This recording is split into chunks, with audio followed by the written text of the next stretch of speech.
Okay, let's try this again. I took a cat.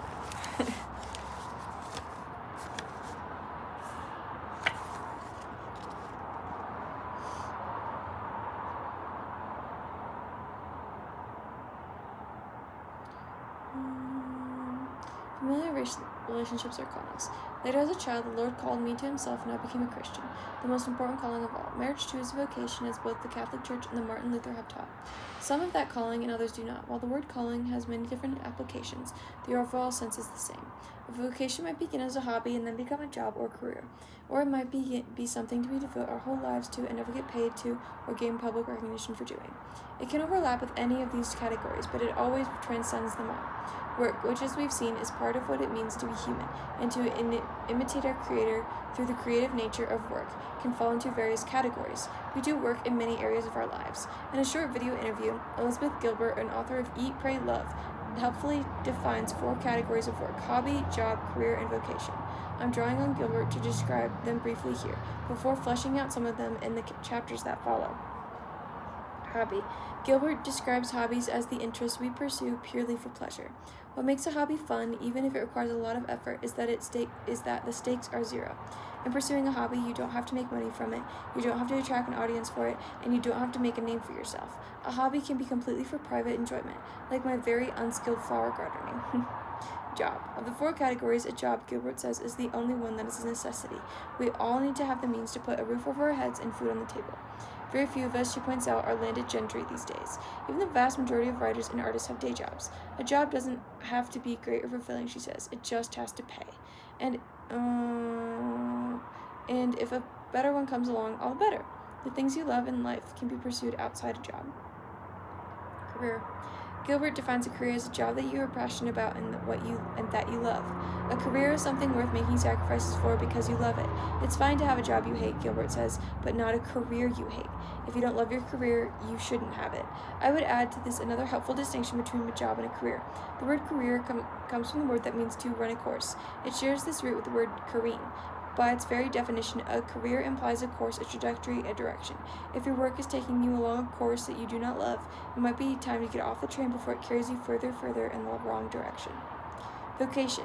Though she comes from a spiritual but not religious perspective, Gilbert essentially agrees with the Christian understanding that vocation is a divine invitation, a calling from outside ourselves. She describes it as the voice of the universe in your ear saying, I want you to do this thing. I want you to use your talents and gifts to make this thing. I want you to participate in the story of creation in this way. No one can give you your vocation to you, the way a job can be given, and no one can take your vocation from you, the way even a career can be ended by someone or something. Gilbert says that before she had any paying jobs as a writer, she had a vocation as a writer, working various other jobs in order to pursue her vocation.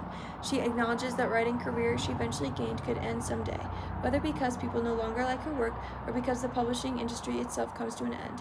But she will still write because it is for her vocation. It is what the universe has called her to do, whether or not anyone sees her do it or pays her to do it. Gilbert's definition corresponds well with the mere scholarly one, which defines calling as a transcendent summons experienced as something originating beyond the self. Yes, a divine invitation. A divine invitation. Calling. When I was 18, I carried a vivid picture of what my life would look like when I was 28. That particular image took form during my first semester of college when my English professor assigned an essay describing what we envisioned our lives would be like 10 years from that point in time. I described an evening of horseback riding into the sunset. Yes, it's true, with my future husband, whoever he was. I couldn't see his face in this picture. We were facing the sunset after all, with our 2 Labrador retrievers ambling alongside. Imagine that my husband and I had been married for 5 years, that I was established in my career as a social worker, the major I started with in college, and that on that ride we discussed starting a family. I had it so clearly mapped out. What's interesting is how much my life turned out as I described in the essay, and how much it didn't. I met the man who would become my husband just weeks after writing the essay. We married a year later. I was 19, not 23. 3 semesters later, I changed my major from social worker to English. I would have made a terrible social worker. I went on to get a PhD in English. We were never able to have children. We did have horses and have owned numerous dogs throughout our decades of marriage. Never a Labrador Retriever, though. I have no idea why I thought I would like that breed. No offense to lab lovers, but they are lumbering and goofy. Entering college as a social work major, I took English as a requirement, although it was certainly one I looked forward to. I had loved English throughout all my elementary and high school years. During my second semester in college, my American literature professor encouraged me to switch my major to English. No, I told him English is something I enjoy, but not something I take seriously. Ouch. Just one semester later, I found myself back in that professor's office. He was the department chair and had to sign the form allowing me to declare my major in English. He hadn't forgotten our earlier conversation, and he was amused to let me know he hadn't. I didn't know it then, but I was on my way to discovering my calling. But it would take a while. My friend Chris Davis is a pastor. He is one of the most pastoral people I know.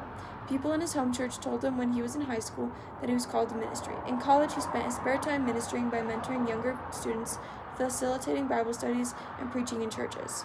But Chris didn't think he was called to ministry because, in his mind, he had a picture of what a calling would look like, direct from God, accompanied by a feeling inside, followed by a walk up the church aisle to the altar to accept. That didn't happen, so he planned to pursue advanced studies in math after college and become a professor, assuming he would remain involved in church life as he'd always done, as a layperson. But then someone who observed how he spent his time asked him if he'd ever considered that he was called to be a pastor since that was what he was already doing. He was taken aback at first, but then he came to understand that this was his call. The call came from God through a wise person in his life, and he answered that call. Randall Wallace, the screenwriter and film director who is most famous for writing the screenplay for Braveheart, had a similar experience but in reverse. Randall grew up in the same Baptist church in Central Virginia that my husband and I later attended. As a young man, Randall just sort of assumed that his strong faith and desire to serve the church meant he should be a pastor. So after majoring in religion in college, he headed to divinity school. While in seminary, Randall relates, I was sitting down with my pastor and he said, "Do you feel the call to be a pastor?" I said, "Honestly, I don't, but I know it's the greatest call anyone can have." And he said, "You're wrong. The greatest call anyone can have is the one God has for you. It's one of the greatest things anyone has ever told me." He left seminary after 1 year of study and pursued his calling to write great stories. The rest, they say, is history. When millennial entrepreneur Kate Kennedy, whom we met in a previous chapter, fell into evangelical church life, as a young person, she heard people for the first time speak of being called by God to do certain things. He calls you? She wondered. She wanted God to call her too, in the way she thought people meant, but he didn't. God doesn't just call us on the phone and give us the time, date, and place where we should show up, as much as that would make things easier. So what do we mean when we talk about being called? Because I'm a word person, I like to start with definitions. The word vocation comes from the Latin word from which we also get the word call, along with the words vocal and vocalization. A call, most literally, is an audible sound, cry, or summons. In this literal sense, a call is a summons of someone by someone else. A call requires both the caller and the called. A calling from God is an inaudible vocalization such as that given by a military commander or an order from a judge given in court. Rather, God uses the things he has made, other people, our circumstances, our gifts, and even our passions to sound that call. It is not our job to be called. It is our job to answer the call. The Bible is replete with stories of people being called. Indeed, within the biblical context and within our own lives, calling is a metaphor for the life of faith itself.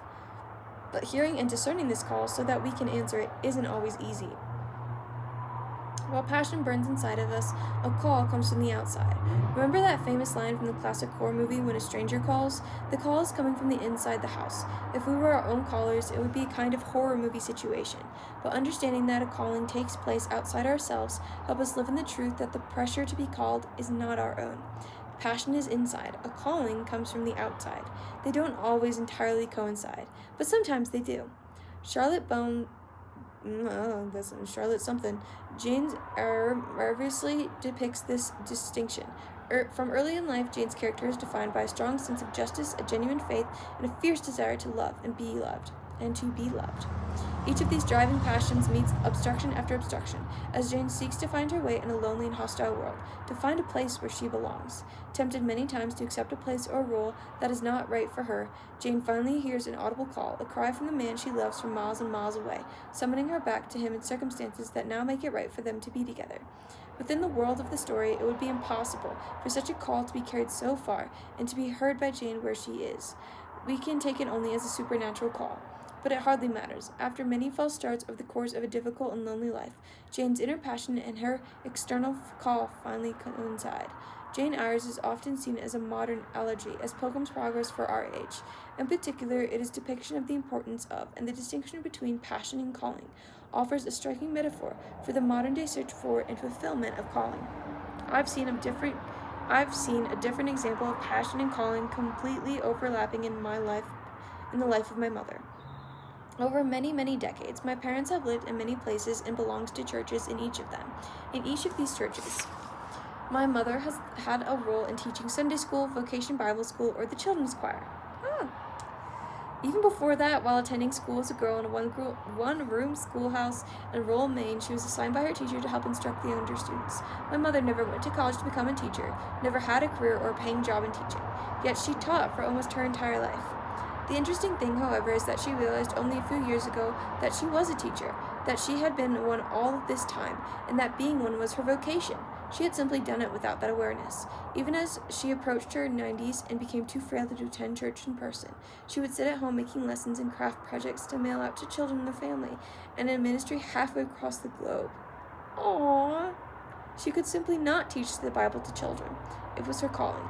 You too may be able to look back on your life someday, or even now, and see that something you've been doing all along has been all that time a calling, even before you recognized it as one. In a previous chapter, I observed that being paid to do what you love has for most of human history been the exception, not the rule. I admit gratefully that for most of my working life, I've been blessed to be one of the exceptions. I acknowledge this. I have never imagined in all my growing up years, with my nose constantly in a book, that I would someday be called to be a professional reader, be called to teach others to read literature, to be called to write and speak about literature. I also mentioned in that chapter that people often ask me how I got where I am, how I do what I do, usually in the context of writing. The answer is that I was called. Well, strictly speaking, I was usually emailed. I began my public writing career publishing in small publications, building up my resume, and more importantly, honing my craft. Eventually, one editor at a national Christian publication reached out, interested in seeing more of my work and eventually publishing it. As a result of that wider exposure, even bigger national publications, secular ones, reached out, asking me to pitch essays, which they eventually published. Nearly all of my greatest writing opportunities came because someone called me. Now, that doesn't mean I didn't try, didn't strive to do excellent work, or didn't place myself in spaces where I might be found. I did, but because I was called, I knew my writing was a calling.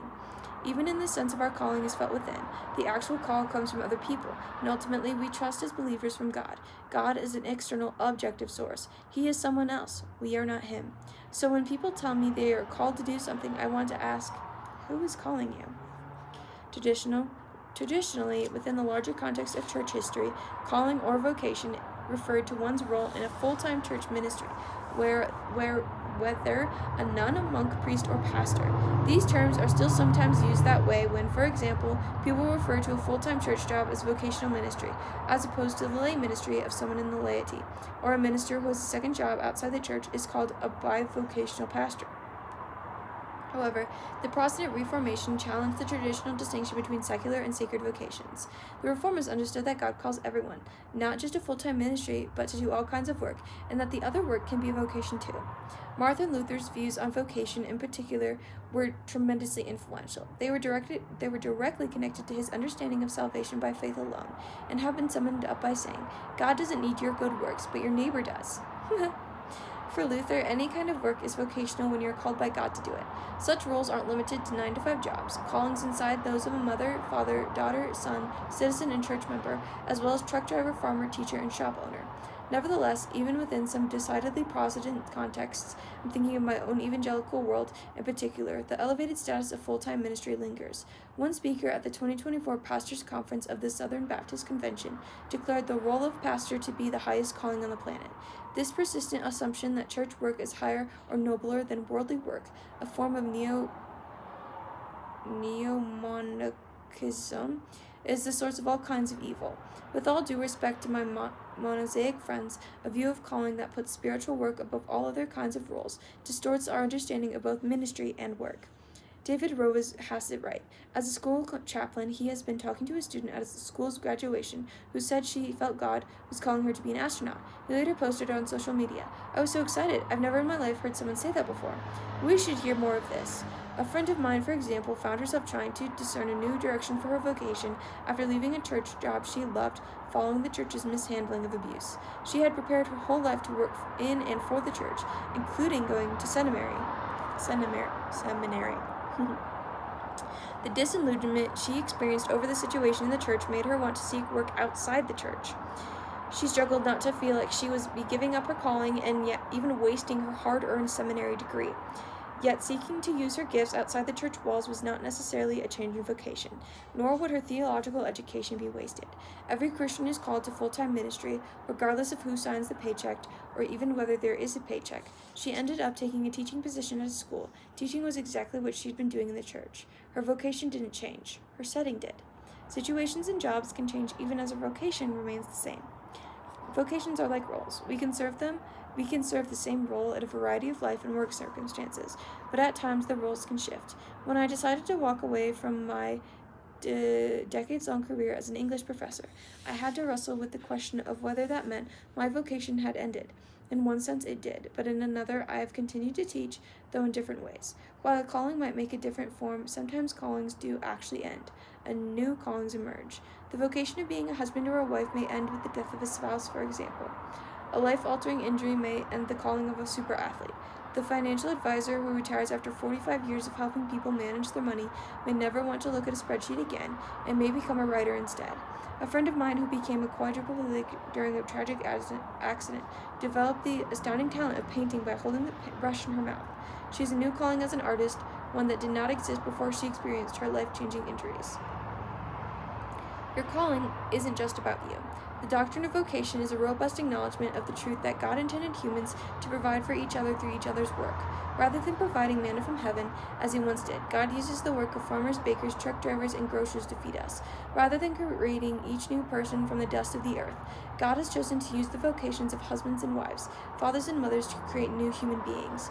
Thus, as Jean Edward Vaineth explains in God at Work, the doctrine of vocation is both a theology of ordinary life and a comprehensive doctrine of the Christian faith, having to do with faith and sanctification, grace, and good works. Indeed, the ultimate test of whether we are being called to do something faith says is to ask, how does my calling serve my neighbor? When someone calls, it means they may have a need they think you can fill. This is the heart of vocation. Vocation is not about being able to fill our desires, pursue our passions, or follow our bliss. Vocation is about being called by others to serve. This understanding offers a much bigger vision of vocation than mere self-fulfillment. Indeed, Os Guinness argues that by drastically reducing the immensity of its significance in our individual lives alone, we also diminish our understanding of calling itself and what it means to be called by God. Fulfillment is like happiness in this way. Happiness, says Viktor Frankl, writing following to his miraculous survival after being imprisoned in 4 Nazi concentration camps, cannot be pursued. It must ensue, and it only does so as the unintended side effect of one's dedication to a cause greater than oneself, or as the product of one's surrender to a person other than oneself. Happiness must happen. What Andrew Peterson says about art and adorning the dark might just be true of all callings. Art shouldn't be about self-expression or self-indulgence. Art shouldn't be about self. The aim ought to be for the thing to draw attention ultimately to something other than the self. As Christians, we know what the ultimate other thing should be. The irony Peterson points out is that we are most ourselves when we are thinking least about ourselves. There's a neat illustration of this perspective in the book Make Your Job a Calling. The story is told of a driver who came upon a traffic jam and some road construction on a long 2-lane highway in the mountains. The road was teeming with late afternoon traffic because one lane was closed. Just as this driver was about to be let through, the flagman turned his sign around to the stop sign, and the driver found himself at the head of the new line next to the flagman and settled in for a long wait. The driver began to talk to the flagman, someone whose job was to stand there all day, day in and day out, in all kinds of weather, and asked him how he could tolerate such a boring job. Imagine the driver's surprise when the flagman replied, "I love this job. I love it. You know why? Because it matters. I keep people safe. I care about these guys behind me, and I keep them safe. I also keep you safe, and everyone else and all those cars behind you. I get to make a real, tangible difference every day." Oddly enough, in a time when we've diminished the concept of vocation, we also tend to define ourselves by our work. What do you do? Is one of the first questions we ask upon meeting a new person, a particularly American tick. We are a work-centered culture, even when, perhaps especially when, we lack a sense of vocation. Vocation includes work, but it is more than just a career, job, or source of income. Jennifer Wiseman is an astronomer who studies the continuing formation of stars. I met Jennifer at a conference. We ended up talking about our mutual love of animals. She grew up on a farm with livestock and wildlife, and like me, has had various companion animals throughout her life. While her work right now centers on her role on the Hubble Space Telescope oversight team, she startled me when she said making animals happy is one of her callings. She's never worked professionally with animals and doesn't have any pets right now. But even so, she says, whether it's helping a worm on the asphalt get back to its natural soil, or doing what I can to help wildlife and animals in farms and labs be treated with holistic mercy and respect, it is perhaps the strongest yearning deep within my soul. For Jennifer, this is a calling. It is far more than a source of income and more than just something she does on a regular basis. It's part of who she is. Vocation is one way you fulfill your purpose, the role or roles for which you were created. A job or career can be something that helps you fulfill the later calling on your life. Part of this reality is not everything we choose to do or not to do fits into our true calling. I was called to the academic life. Of that I am sure. From the time I was a little girl to the end of my 25 years as a professor, I adored being in school, and I flourished there as both a student and a professor. More importantly, I believe I served others well there. When I was a student, like most students, I took on a variety of jobs: restaurant server, horse farm worker, and tutor, but none of these were my callings. They were the means by which I could pursue my calling during those years. Note too that those jobs I held as a means to fulfill my own calling could be calling for other people. I think, for example, of the breeders, owners, and trainers I worked under at the horse farm, people who devoted their lives to those animals and taught me so much through their callings. I think of the restaurant owners and cooks who devoted their lives to the food industry. I was just one more college waitress passing through, but some of them were called to that work. It's helpful to think about all the roles we can fill that aren't necessarily callings. Jesus had a calling, and he worked as a builder as part of following that call. Paul had a calling too, and he worked as a tent maker to provide for himself and his ministry. There are people out there whose primary calling is a builder or a tent maker. Any kind of work can be a calling for one person, but just a job for another. The difference isn't the work itself. The difference is in who you are and who God is calling you to be. Some roles might support our callings as temporary assignments, or perhaps they are roles we mistake for a calling. That's a more difficult dilemma to consider, but we must do so. We all know people serving in roles for which they are so ill-fitted that they seem to be role-playing badly at something they wish they could do. I don't mean to take light of this, because with some positions, teaching and pastoring come most immediately to mind. Others can be harmed in the process of doing work one is not called by God or intrinsic nature to do.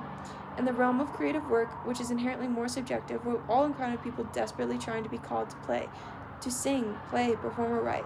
When the calls don't come, it might be owing to any number of things: too little need market for a particular talent, not yet finding the right audience for a form of art, or insufficient talent. That last one is hardest to come to grips with, because most of us aren't going to come out and say that to someone. The burden is really on ourselves to seek and receive honest feedback on whatever we are doing, whether to improve or to realize it may not be our calling. I took years of piano lessons as a girl before I realized I was no good at playing piano, and I stopped. I really wasn't good.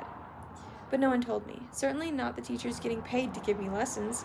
I had to figure it out on my own. Sometimes we just aren't called to do things we wish we were called to do. On the other hand, people will have a role and explain their departure by saying God has called them elsewhere.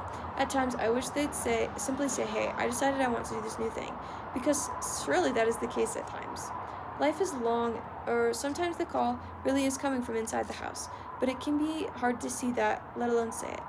Life is long and full. We do lots of things and take on many different tasks and roles.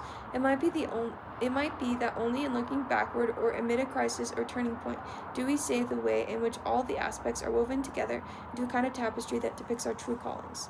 It's also good to enjoy doing things that you aren't good at and that aren't centrally connected to your calling. Remember my love for running, and that I'm very, very slow, and therefore definitely not good at it. Complications arise when one assumes that passion or enjoyment equals calling, as we've already seen. One plotline in The Office fleshes out these distinctions between calling, passion, and hobbies.